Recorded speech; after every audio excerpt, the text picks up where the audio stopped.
तो आज हम स्टार्ट करेंगे चैप्टर नंबर 3 जो कि है cultural heritage of India, sculpture and architecture. तो ये चैप्टर बोर्ड में 4 मार्क का आता है, यानी कि इससे कोई 3 मार्क का क्वेश्चन आएगा और 1 मार्क का सेक्शन ए में आएगा। तो सबसे पहले हमें कह रहा है India is world famous for its rich cultural heritage, यानी कि इंडिया जो है वो पूरे वर्ल्ड में फेमस है उसके अमीर हेरिटेज के लिए। ये हम आगे वाले लेक्चर में पढ़ के आए हैं। The art of sculpture and architecture has brought a unique identity to India, यानी कि स्कल्पचर यानी कि क्या होता है, स्कल्पचर का मतलब क्या, मूर्ति बनाना, और आर्किटेक्चर का मतलब क्या होता है, बिल्डिंग बनाना। तो ये दोनों की वजह से इंडिया को एक यूनिक आइडेंटिटी मिली है, इंडिया एक अद्भुत बन चुका है।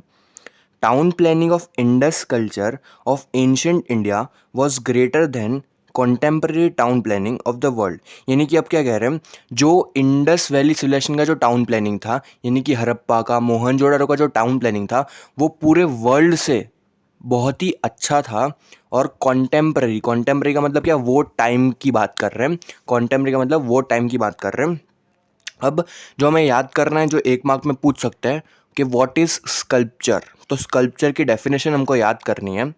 Sculpture means to carve the feeling on stone, wood और on the metal with hammer and chisel। तो सबसे पहले पॉइंट में हम ये लिखेंगे, स्कल्पचर का मतलब होता है हमारी जो भी फीलिंग्स हैं वो कार्व करना। कार्व यानी कि पत्थर के ऊपर जो लिखा जाता है उसको कहते हैं कार्विंग। वो कार्व करना, किस पे लिखना, तो पत्थर पे, लकड़े पे या तो मेटल में। अब किससे लिखना, तो हथौड़े से और चीज़ल, जिस पे हथौड़ा ठोका जाता है उसको चीज़ल कहते हैं। तो हैमर और चीज़ल से, इसी को क्या कहते हैं, इसी को कहते हैं स्कल्पचर। जो अगला पॉइंट है, the art of shaping figure और design with the facial expression in round और in relief professionally perform by a sculptor with a hammer and chisel. अब क्या, अब वापस वही चीज़ कह रहे हैं कि जब हम कोई पत्थर को या तो कोई मेटल के ऊपर जब हम कोई फेशियल एक्सप्रेशन दे दें, जब उसके ऊपर फेशियल एक्सप्रेशन बना दिए जाते हैं, मतलब हम बनाएंगे नहीं, हम नहीं बनाते, कोई प्रोफेशनल स्कल्प्टर, कोई प्रोफेशनल स्कल्प्टर बनाता है। इसी और किससे बनाता है, तो हैमर और चीज़ल से बनाता है। इसी को क्या कहते हैं, इसी को कहते हैं स्कल्पचर। मतलब स्कल्पचर को बनाने वाले को क्या कहेंगे, स्कल्प्टर। अब आता है हमारे पास आर्किटेक्चर। तो ये अगला सवाल 1 मार्क में हमको पूछ सकते हैं आर्किटेक्चर के बारे में। तो आर्किटेक्चर का मतलब क्या होता है, तो आर्किटेक्चर का आसान भाषा में मतलब होता है कोई भी चीज़ को बनाना, कोई भी चीज़ को कंस्ट्रक्ट करना। अब संस्कृत लैंग्वेज में आर्किटेक्चर को कहा जाता है वास्तु। ये भी 1 मार्क में बहुत इंपॉर्टेंट है। संस्कृत लैंग्वेज में आर्किटेक्चर को कहा जाता है वास्तु, और ये बहुत ही फेमस भी है। अब आती है इसकी डेफिनेशन कि in the reference art of constructing building houses, towns, wells, forts, minarets, temples, mosque and tombs is called architecture. मतलब जो भी आजू बाजू में जितनी भी बिल्डिंग्स दिख रही है, जो भी दिख रहा है, जो इंसानों ने कंस्ट्रक्ट किया है, उसी को हम क्या कहते हैं, उसी को हम कहते हैं architecture. Skill of architect is seen in the art of his architecture, यानी कि अभी ऐसा कह रहे हैं कि हम जो आर्किटेक्चर देख रहे हैं, हम जो बिल्डिंग्स को देख रहे हैं, उसमें हमको आर्किटेक्चर की कला दिख रही है, उसमें हमको आर्किटेक्चर की कला दिख रही है, उसकी स्किल दिख रही है। अब जो क्वेश्चन 3 मार्क में आ सकता है वो है एंशिएंट इंडियन टाउन प्लानिंग, यानी कि पुराने टाइम में इंडिया का टाउन प्लानिंग कैसा था वो हमको बताइए। तो ये हम पॉइंट वाइज याद करेंगे। तो इसमें सबसे पहला पॉइंट ये है कि इंडिया ने टाउन प्लानिंग की फील्ड में बहुत एक्सपर्टाइज हासिल करी थी, यानी कि इंडिया टाउन प्लानिंग में बहुत ही एक्सपर्ट थी। अब जो इसका अगला पॉइंट है, many such towns have been found out during the archaeological excavation work. अब मतलब कुछ काम किया जाता है, उसे कहते हैं आर्कियोलॉजिकल एक्सकावेशन वर्क, यानी कि इसमें जो है डिगिंग करी जाती है, खोदा जाता है और अलग अलग चीज़ों को ढूंढा जाता है। तो उसमें जब हमने आर्कियोलॉजिकल एक्सकावेशन वर्क किया तो तब हमको बहुत सारे टाउन्स मिले थे, और ये था हमारा पॉइंट नंबर 2। अब आता है पॉइंट नंबर 3। ये जो टाउन्स हमको मिले उसको हमने 3 पार्ट्स में डिवाइड किया। सबसे पहला जो पार्ट है वो है फोर्ट्स ऑफ रूलर, यानी कि जो राजा महाराजा लोगों के जो किले थे उसको सबसे पहला पार्ट दिया, और इसको एक और नाम दिया जाता है जो है सिटाडल। सिटाडल का मतलब क्या है, जो थोड़ी सी हाइट पे होता है, तो यानी कि राजा महाराजा के जो किले थे वो हाइट पे रहते थे।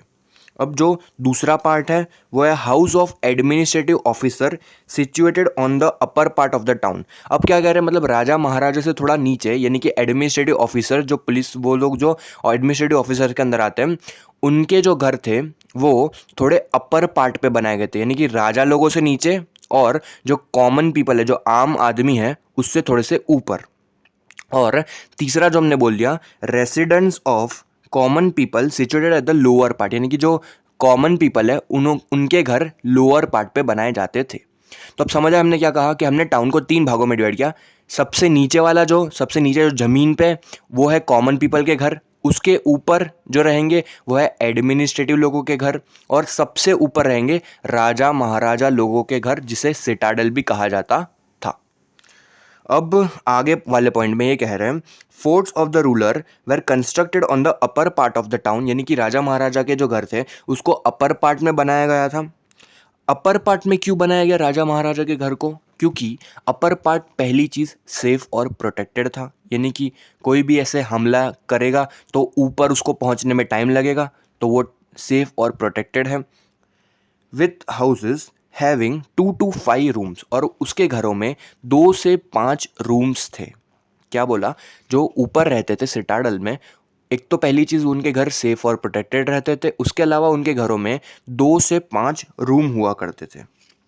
अब जो नीचे वाले जो कॉमन पीपल के घरों की बात कर लें, तो उनके जो घर थे वो हैंडमेड ब्रिक से बने थे, यानी कि हाथ से बनाई गई ईंटों से उनके घर बने थे। किसके घर? कॉमन पीपल के घर, जो कि नीचे वाले एरिया में थे।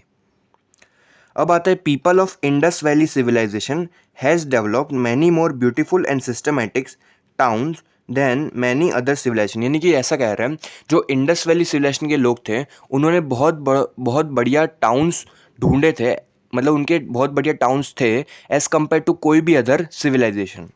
यानी कि सबसे बेस्ट जो टाउन प्लानिंग थी वो इंडस वैली सिविलाइजेशन की ही थी, और उसके अंदर भी दो जो जगह है उसकी बहुत बढ़िया टाउन प्लानिंग थी। एक तो है मोहनजोदारो और एक है हड़प्पा, ये दो की सबसे बेस्ट टाउन प्लानिंग थी। अब आता है हमारे पास अब हमको पढ़ना है, मतलब ये जो क्वेश्चन है यहाँ पे खत्म होता है, जो 3 मार्क का मैंने बताया था, एंशिएंट इंडियन टाउन प्लानिंग। अब शुरू होता है मोहनजोदारो, जो कि है अगला topic. In 1922, archaeologists named Rakhaldas Banerjee and Dayaram Sahni found remains of huge town planning during the excavation work which was being carried out under the guidance of Marshall and Colonel Meek। यानी कि आप क्या कह रहे हैं कि 2 archaeologist थे जिनका नाम था रखलदास बनर्जी, दयाराम साहनी। इनको टाउन मिला जब ये आर्कियोलॉजिकल वर्क कर रहे थे, यानी कि जब एक्सकावेशन कर रहे थे। एक्सकावेशन का मतलब क्या? जो डिगिंग करना, जो खोदना, उसको कहेंगे एक्सकावेशन वर्क। तो जब ये दोनों एक्सकावेशन वर्क कर रहे थे तब उनको बहुत ही बढ़िया सा एक टाउन मिला जिसका नाम था मोहनजोदारो।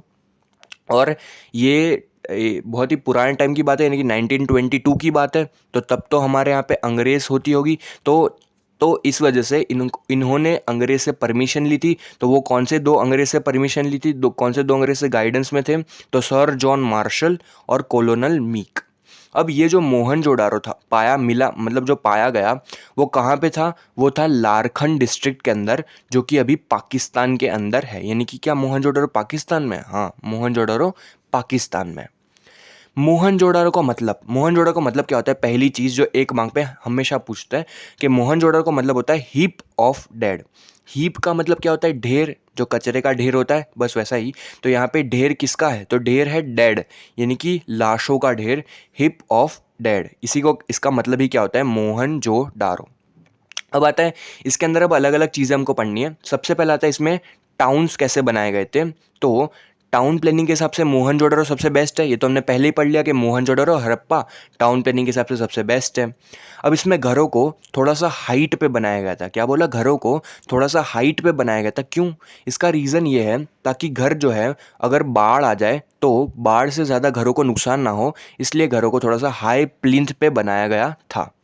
अब अमीर लोगों के जो घर थे वो 2 माले के थे, 2 फ्लोर के थे, यानी कि डबल स्टोरेड विथ, जिसमें 5 से 7 रूम थे। वहीं गरीब लोगों की बात करें तो गरीब लोगों के जो घर थे वो 1 ही फ्लोर के थे, 1 ही स्टोरेज थे, जिसके अंदर 2 से 3 रूम थे।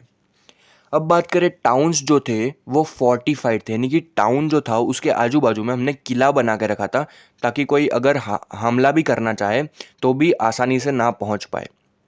Main entrance of the houses open on the side lane and not on the main road. अब क्या कह रहे हैं, जैसे कि कोई का घर अगर रोड साइड के ऊपर है तो उसका जो दरवाज़ा है वो रोड साइड पे नहीं खुलेगा बल्कि साइड में खुलेगा। ऐसा क्यों? क्योंकि अगर रोड साइड पे घर है और दरवाज़ा है तो जैसे ही किसी इंसान ने दरवाज़ा खोला तो तुरंत रोड से अगर कोई गाड़ी आ रही तो उसको ठोक के चली जाएगी।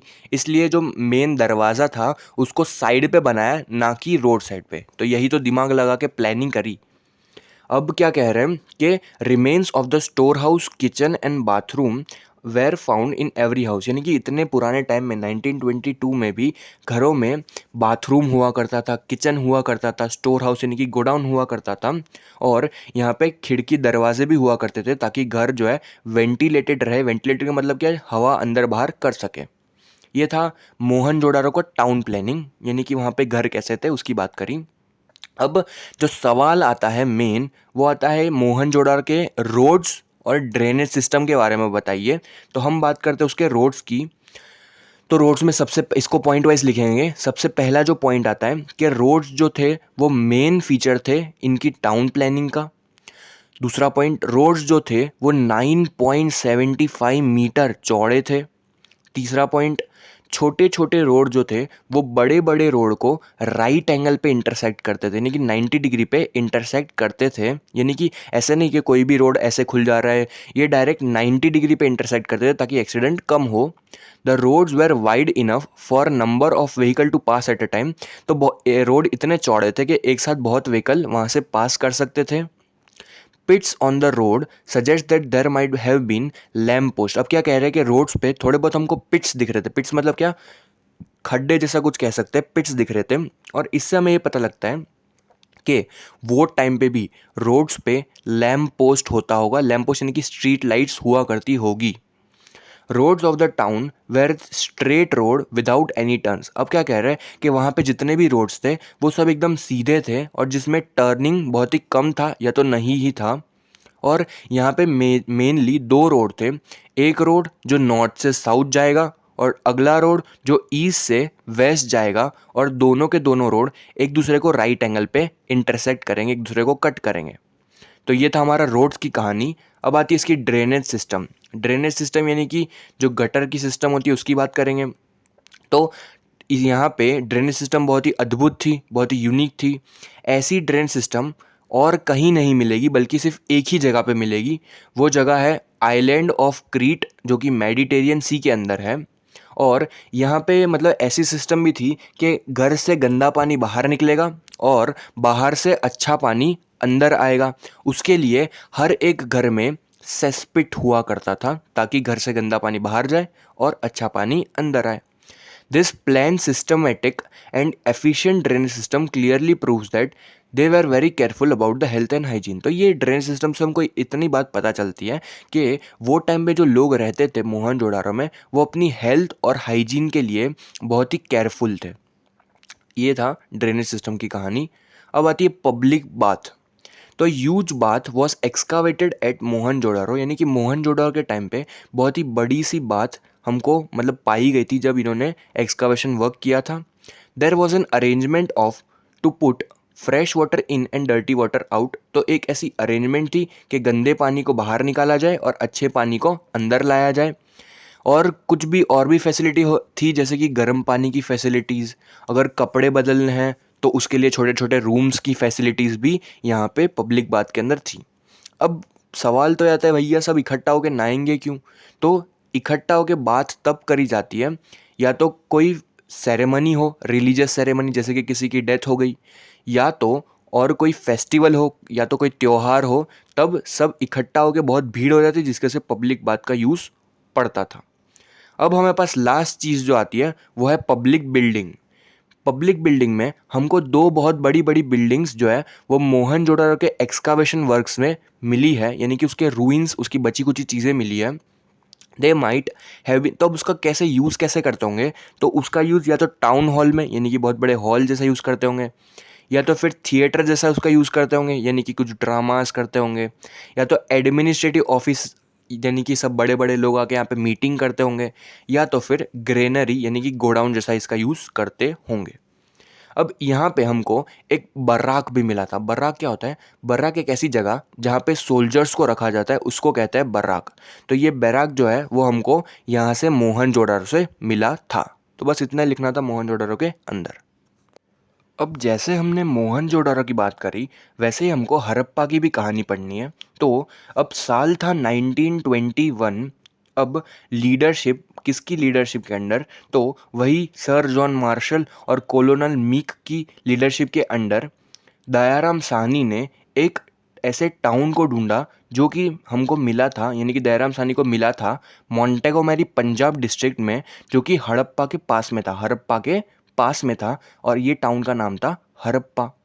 The remains of Indus valley civilisation were found from Ropar. अब क्या कह रहे हैं? अब ऐसा कह रहे हैं इंडस वैली सिविलाइजेशन के जो भी बची खुची चीज़ें हैं, जो भी रूइंस है, वो हमको कहाँ कहाँ से मिले हैं? तो रेपर हिमालय से मिले हैं, आलमगीरपुर जो कि मेरठ में से मिले हैं, मेरठ जो कि यूपी में वहाँ से मिले हैं, कलीबंगान जो कि राजस्थान में है, लोथल जो कि धोलका गुजरात में है, देसलपुर शिकारपुर जो कि कच्छ में है, धोलावीरा रंगपुर नियर लिमड़ी इन सौराष्ट्र, श्रीनाथगढ़ जो कि रोजड़ी के पास नियर गोंडल, कुंतसी जो कि मोरबी के पास, यहाँ से हमको बची कुची चीज़ें मिली है। अब क्या कह रहे हैं? The region of Sapta Sindhu is a region of our Indian culture. जो हमने चैप्टर 1 में पढ़ा भी था कि सप्त सिंधु वाला जो रीजन है वहाँ पे हमारा इंडिया का कल्चर फ्लरिश हुआ था, और उसको हमने नाम भी दिया था कुछ, Indus valley civilization. Its remain were found first of all from Harappa, that is why it is known as Harappan civilization. अब बहुत इंपॉर्टेंट चीज़ है कि हमारा जो कल्चर है उसका नाम था इंडस वैली सिविलाइजेशन। अब इंडस वैली सिविलाइजेशन का हम एक और नाम देते हैं जो कि है हड़प्पा कल्चर या तो हड़प्पन सिविलाइजेशन। क्यों ऐसा? क्योंकि उसकी जो रूइंस है, उसकी जो बची कुची चीज़ है, वो हमको हड़प्पा से मिली थी, इसलिए उसका नाम हमने दे दिया हड़प्पन सिविलाइजेशन। अब यही इंडस वैली सिविलाइजेशन को हड़प्पन सिविलाइजेशन भी कह दिया।